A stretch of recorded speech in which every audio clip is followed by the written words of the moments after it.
Merhaba,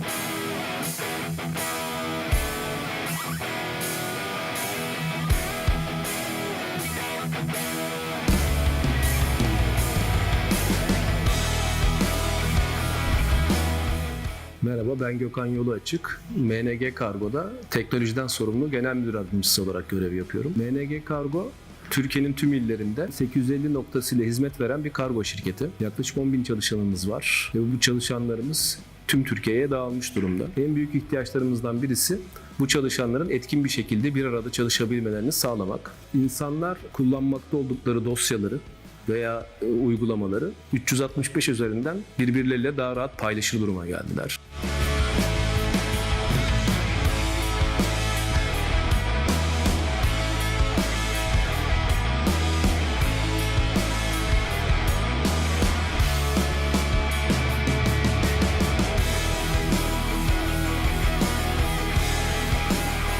365 ile beraber MNG gibi dağıtık bir yapıda işler daha verimli yönetilir hale geldi.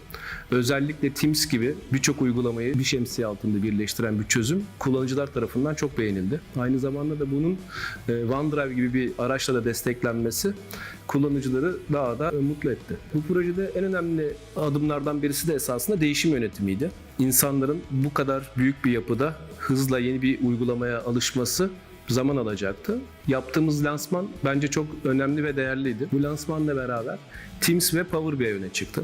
Özellikle Power BI gibi bir ürünün var olduğundan haberdar olmaları, bunu hayatlarına nasıl entegre edeceklerini görmeleri bence çok faydalıydı. Süreçte Pickup hep yanımızdaydı. Hem proje esnasında hem lansmanda, değişim yönetiminde bence çok başarılı bir iş çıkardılar.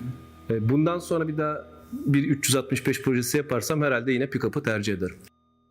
Çok başarılı bir iş bence. Şu anda yapılan iş güzel yani.